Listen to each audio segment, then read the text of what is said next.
আসসালামু আলাইকুম, হাসান ব্লগসের নতুন আরও একটা ভিডিওতে আপনাদেরকে আমন্ত্রণ জানাচ্ছি। যাদের বাজেট আই মিন 1,01,000 টাকা, আজকের ভিডিওটা তাদের জন্যই। যাদের বাজেট 1 লাখ টাকার আশেপাশে আছে স্পেশালি তাদের জন্য এই পিসিটা দিয়ে গেমিং এবং এডিটিং দুইটা কাজই করা হবে। যার জন্য পিসি বিল করা। ভাইয়ের নাম রমজান, আসছে হলো নতুন বাজার ভাটারা থেকে। সো ফ্রেন্ডস, যারা 1 লাখ টাকার জন্য রিকোয়েস্ট করেছিলেন কোনো পিসির ভিডিও দিতে, হতে পারে এই ভিডিওটাই আপনার জন্য। আমরা আজকে আইডিয়া দিব আপনাদেরকে এই 1 লাখ টাকার মধ্যে আজকের বাজারে আপনি কী দিয়ে পিসি বিল করতে পারেন। তবে একটু হিন্টস দিয়ে রাখি, আমাদের আজকের পিসি বিলটা আমরা যে প্রসেসরটা ইউজ করতেছি এটা Ryzen7 3700X। তো চলুন কথা না বাড়িয়ে শুরু করা যাক।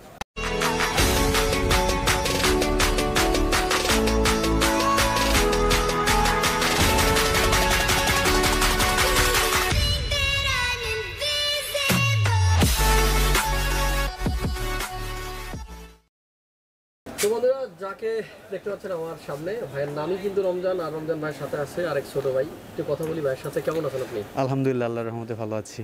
আচ্ছা, ভাটারা কোন জায়গায় বাড়ি? নতুন বাজার। বেড়াইতে যাবো তো, ঠিক আছে। কোন জায়গায়? সোলমাইত মাদ্রবাড়ি। আচ্ছা, ঠিক আছে।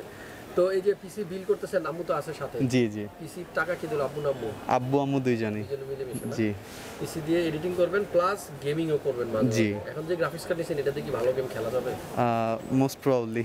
আচ্ছা, তারপরেও ভালো হবে যদি একটা বড় কার্ড নিতে পারেন, কিন্তু কার্ড বাজারে নাই, থাকলেও দাম অনেক বেশি। জি ফ্রেন্ডস, অনেকেই রিকোয়েস্ট করেন আমাকে, প্রতিনিয়তই কমেন্টস করেন, ভাই জিপিইউর দাম কবে কমবে, গ্রাফিক্স কার্ডের দাম কবে কমবে। এই কঠিন প্রশ্নটার উত্তর আমি কিন্তু দিতেই পারি না।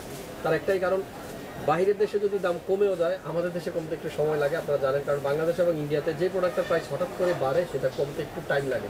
বাড়ার সময় বাড়ায় খুব স্পিডে, আর কমার সময় খরগোশের গতিতে, না কচ্ছপের গতিতে, খুব স্লোলি কমে। সো আপনারা একটু ধৈর্য ধরেন। আমার মনে হয় বছরখানিক লাগবে স্বাভাবিক হতে। কারণ বিষয়টা হলো যে আসলে চিপসের শর্ট, যে চিপ দিয়ে আসলে গ্রাফিক্স কার্ড বানানো হয় সেই জিনিসটা শর্ট। তারপরেও মাইনিং শুনছি একবার বন্ধ হয়ে গেছে, আবার চিপায় চাপায় নাকি চলে। তো এই জন্যই কিন্তু গ্রাফিক্স কার্ডগুলো একটু শর্ট থাকে সবসময়। আর ইম্পোর্টাররা আসলে আমাদেরকে কী বলবো, আমরা যদি গ্রাফিক্স কার্ড চাই তাদের কাছে শুধু গ্রাফিক্স কার্ড তারা আমাদেরকে দেয় না, তারা সাথে কিছু প্রোডাক্ট ধরায় দেয়, মাদারবোর্ড নিতে হবে, ওই নিতে হবে, সেই নিতে হবে। এই জন্য আমরাও কিন্তু সিঙ্গেল কিনতে পারি না, আর এই জন্য আপনাদেরকে আমরা সিঙ্গেল দিতে পারি না। শুধুমাত্র যারা পিসি বিল করেন তাদেরকে আমরা বড় কার্ডগুলো দিই, ছোটো কার্ড আমরা কিন্তু সিঙ্গেলও দিয়ে দিই। যাই হোক, এত কথা আসলে বলতেও ইচ্ছা করে না, এই গ্রাফিক্স কার্ড নিয়ে সবসময় কথা বলি। তারপরেও আপনারা যদি তাকান এই 1,01,000 টাকার পিসির মধ্যে এই গ্রাফিক্স কার্ডটা একেবারেই বেমানান। কারণ 2GB গ্রাফিক্স কার্ড যায় না আসলে বিল্ডের সাথে। আগের সময় যদি থাকতো, যখন আমরা মুখে কিছু পড়তাম না, সেই সময়টাতে এই গ্রাফিক্স কার্ডটা না নিয়ে আমরা কিন্তু এই সেম প্রাইসে 1650 একটা কার্ড নিতে পারতাম অনায়াসে। তো আমাদের ব্যাড লাগ আসলে করোনার জন্য, এই জন্য আসলে এই সমস্ত কার্ড দিয়ে পিসি বিল করতে হয়।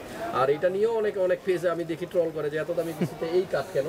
আপনারা যারা ট্রল করেন আপনাদেরকে একটা কথাই বলবো, ভাই এই যারা পিসি বিল করতে আসে টাকাগুলো আপনি দিয়ে দেন, বড় একটা কার্ড আমি দিয়ে দিই নাকি? এক্স্যাক্টলি, তো সমস্যা নাই দিতে, আমি তো বিক্রি করার জন্য আসছি।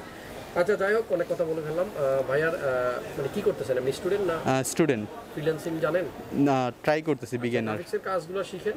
জি ইনশাআল্লাহ। মনে হয় যে ফ্রিল্যান্সিং করলে ভালো কিছু করা যাবে। বর্তমানে কিন্তু ছেলেমেয়েরা করতেছে অনেক কিছু ইনশাআল্লাহ। অনেকে জানেই না যে ফ্রিল্যান্সিং করে কত টাকা আর্ন করা সম্ভব। আমরা যখন ইউটিউবে, ফেসবুকে এই জাতীয় কোনো ভিডিও দেখি আমাদের কাছে এগুলো গল্প মনে হয়, স্বপ্ন মনে হয়, বাট অবভিয়াসলি এটা করা যায়। জি, তবে ট্রাই করবেন, আমার বিশ্বাস সেটা করতে পারবেন। আর গেমিং যেটা বললাম, এই কার্ডটা দিয়ে মোটামুটি অনেকগুলো গেমসই খেলা যায়।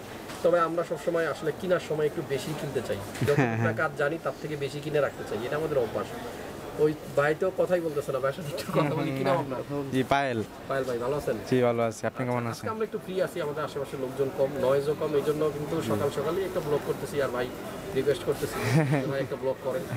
আর আমি কিন্তু ট্রাই করি সবসময় একটা ভিডিওর মাধ্যমে আপনারা যারা বাসায় বসে থাকেন আপনাদেরকে আইডিয়া দিয়ে দিই বর্তমানে মার্কেটে কি ঘটতেছে, দাম বাড়তেছে কিনা কমতেছে।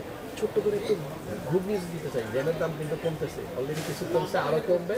তবে মনিটরের প্রাইস ডাবল বাড়তেছে। আগামী সপ্তাহে 15,000 টাকার কাছাকাছি হয়ে যাবে অলমোস্ট সবগুলো 22 ইঞ্চির দাম, যতটুকু শুনেছি।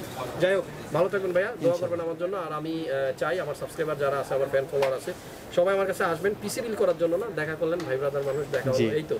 আর কমেন্টসে অবশ্যই আপনারা আপনাদের মন্তব্যগুলো জানাবেন, আমার কোথায় ভুল হচ্ছে আমি সেগুলো থেকে কিন্তু নতুন নতুন কিছু শিখতে পারবো, ঠিক আছে? আর হাসান ব্লগস ফেসবুকে একটা পেজ আছে, জানেন তো? হ্যাঁ, ওইখানে একটু ফলো করে দিন, কারণ ওইখানে কিন্তু ভিন্ন টাইপের কিছু ভিডিও হয়। জি অবশ্যই। ওকে, সো ভালো থাকবেন পায়েল ভাই। ঠিক আছে ভাই, ওকে।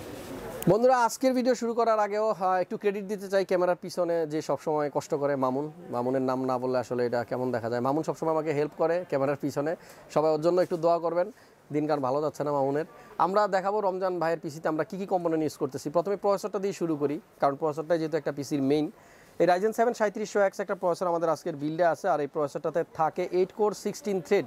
আপনারা সবাই জানেন এটার বেস স্পিড হলো 3.6, যখন আমরা বুস্ট করব ওভারক্লক করব এই স্পিডটা পাবো আমরা 4.4। পাশাপাশি এই প্রসেসরটার ক্যাশ মেমোরি হলো 36 MB।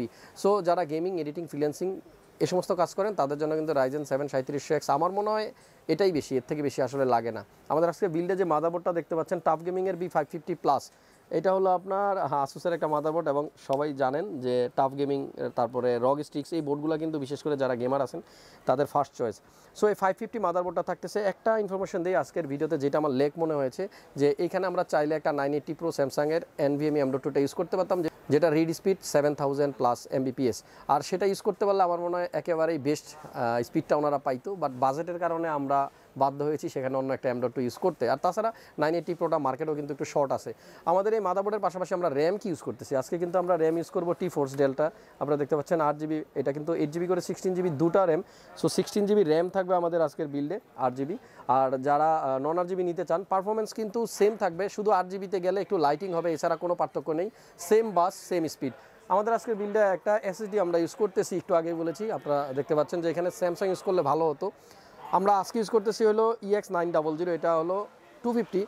আর আপনারা যদি চান বাজেট থাকে তাহলে 980 Proটা নিয়ে নেবেন, সেটার স্পিড অনেক বেশি থাকে।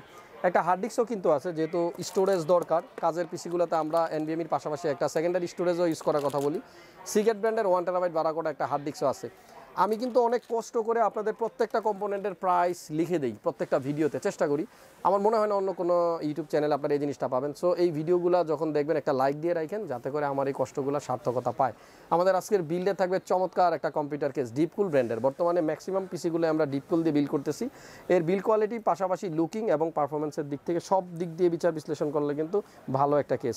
সো এই কেসিংটা থাকবে। তবে এটাতে সামনে যে 3টা ফ্যান দেখতেছেন 8GB জ্বলতেছে আপনারা রেইনবো কালারে, শুধু এই 3টা ফ্যানই থাকবে এই কেসে। আর একটা এক্সট্রা ফ্যান আপনারা নিয়ে নেবেন ব্যাক সাইডে এক্সস্টের জন্য, আমি যেটা বলি ভিতরে গরম বাতাসগুলোর জন্য ইজিলি পাস করে দিতে পারে সেজন্য। সো এই কম্পিউটার কেসটা আছে। পাওয়ার সাপ্লাইয়ের কথা বলি, কোর্সায়ারের CB650 80+ ব্রোঞ্জ সার্টিফাইড একটা পাওয়ার সাপ্লাই, 5 ইয়ার্স ওয়ারেন্টি থাকে, যেটা আমি আপনাদেরকে রেগুলার বলি। এবং আমি অবাক হলাম, আমার লাস্ট ম্যাক্সিমাম পিসির ভিডিওগুলো, আমার মনে হয় 90% ভিডিওতে আমি যখন থাম্বনেইলগুলোর দিকে তাকাই, পাওয়ার সাপ্লাইটা কোর্সায়ার, আর অন্যান্য কম্পোনেন্ট চেঞ্জ হয়, বাট এই জিনিসটা কিন্তু কমন থাকে। একটাই কারণ, এর বিল কোয়ালিটি, প্রাইস, সব কিছু। যাই হোক, আমাদের আজকের বিল্ডে যে মনিটরটা আমরা ইউজ করবো এটা হলো M22F HP ব্র্যান্ডের 22। এটা ফ্রিসিং থাকবে 75 হার্জের রিফ্রেশ রেট, পাশাপাশি এটা ফুল HD। আর কি বলবো, সব কিছু মিলিয়ে ঝিলে এটার প্রাইস হলো 14,500 টাকা। তবে 22FW এই মনিটরটা অনেকেই খোঁজেন, যেটা মার্কেটে খুবই শর্ট থাকে, আর সেটার প্রাইস অলরেডি অনেক উপরে, 16,000 টাকা পাওয়া যায় না। আমার সাজেশন থাকবে এই মনিটরটা নেওয়ার কোনোই দরকার নাই, শুধু লুকিংয়ের জন্য এতগুলো টাকা খরচা করা আসলে একেবারে বেহুদা। চেষ্টা করবেন 75 হার্জের মধ্যে, 13, 13.5, 14 মধ্যে যে মনিটরগুলো আছে সেগুলো থেকে একটা পিক করে নিতে। আমাদের এই বিল্ডে একটা গ্রাফিক্স কার্ড আছে, যেটা শুরুতে বলেছিলাম 1030 GT 1030, এটা হলো GDDR5 এর একটা গ্রাফিক্স কার্ড। 2GB আপাতত কাজ চলবে, তবে ভবিষ্যতে একটা বড় কার্ড কিন্তু ভাইয়া লাগাবে, আমার বিশ্বাস, তখনই কিন্তু একেবারে ভালো পারফরমেন্সটা উনি পাবেন। তো আপাতত এটা দিয়ে কিন্তু কাজ চলবে, 2GB এই গ্রাফিক্স কার্ডটা থাকতেছে। আমাদের এই বিল্ডে কিন্তু আছে একটা হেডফোন, ক্যাপ্টেন 7.1 8G11 ফ্যানটেক ব্র্যান্ডের, 8GB আছে হেডফোনটার মধ্যে, এবং মোটামুটি ভালো একটা পারফরমেন্স। আমি নিজেও কিন্তু এটা ইউজ করি, আপনারা জানেন। কিবোর্ড মাউস ফ্যানটেকের যথারীতি এখানে K511 হান্টার প্রো। এই কিবোর্ডটা কিন্তু কোনো 8GB লাইটিং মানে আপনার চেঞ্জ করতে পারবেন না, শুধু জ্বলে থাকবে। পাশাপাশি টাইটানের X4S মাউস আছে, এটা হলো ফ্যানটেক ব্র্যান্ডের, এটাও কিন্তু 8GB। আর এইখানে যে জিনিসটা দেখতে পাচ্ছেন, এটা তো গিফট না মামুন? আচ্ছা, মাউস প্যাডটা কিন্তু আমরা গিফট দিছি, এটা আসলে কোনো প্রাইসিং করার দরকার নেই।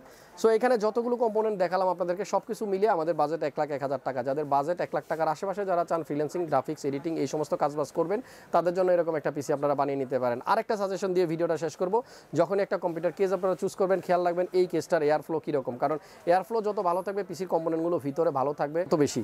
সবাই ভালো থাকবেন, সুস্থ থাকবেন। স্ক্রিনে দেওয়া নাম্বারে ফোন করবেন। ডেসক্রিপশন বক্সটা অনেকে চেক করেন না, সেখানে চেক করলে অনেক কিছু পাবেন। আমাদের ইউটিউব চ্যানেলের লিঙ্ক পাবেন, সেখানে ফেসবুক পেজের লিঙ্ক পাবেন, আমাদের ওয়েবসাইটের অ্যাড্রেস পাবেন, আরও অনেক কিছু আছে। সো সেখান থেকে একটু ঘুরে আসবেন, আর দেখতে থাকুন হাসান ব্লগস। দেখা হচ্ছে পরবর্তী ভিডিওতে ভিন্ন বিষয় নিয়ে। আল্লাহ হাফেজ।